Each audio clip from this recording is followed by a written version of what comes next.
మనం బిఫోర్ ఒక ఇంటర్వ్యూ చేసాం మీ మ్యారేజ్ అవ్వక ముందు, మళ్ళీ ఆఫ్టర్ మీ మ్యారేజ్ తర్వాత ప్రెసెంట్ ఎలా ఉంది మ్యారేజ్ లైఫ్? మని ఈ ప్రేమ లేఖనే రాసింది హృదయమే, ప్రియతమా నీ వచట కుశలమా నీ నిచట కుశలమే.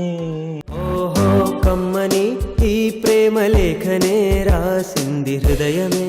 మీరు చాలా మామూలుగా ప్రైవేట్ సాంగ్స్ ఇలా పాడుతూ పద్యాలు పాడుతూ ఒక కాంపిటీషన్ వాటిలలోనే ఎక్కువ కనిపిస్తున్నారు. ఎందుకు మూవీలో అవకాశాలు చాలా తక్కువ రావడం ఏంటి?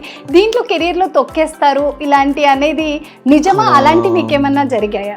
అక్కడ ప్రతి ఒక్కరికి ఒక టైం ఉంటూ ఉంటుందండి. ఆ టైం వరకు మనం వెయిట్ చేయాలి.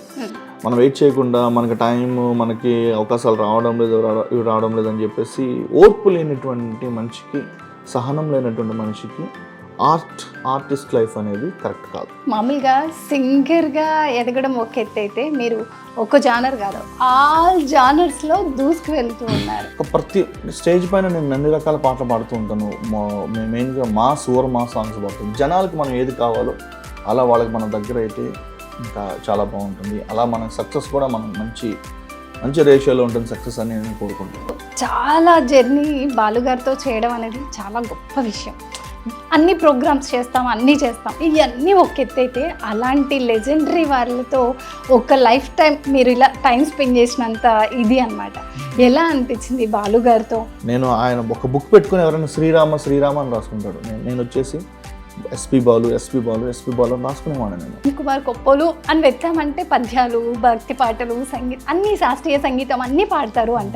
ఎలా అనిపిస్తుంది మీకు ఆ ఫీల్? మాయదారి సిన్నోడు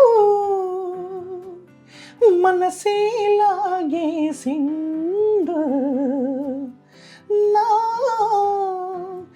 మనసేలాగే సిండు.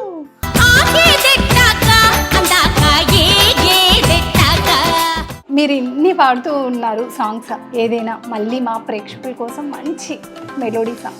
అంతులేని ప్రేమను లోపలే దాచుకునే తంతు తేలనిదా, గొంతు దాటి వెళ్ళకాగిన ప్రేమను ఆపినదెవరట నేనేనా.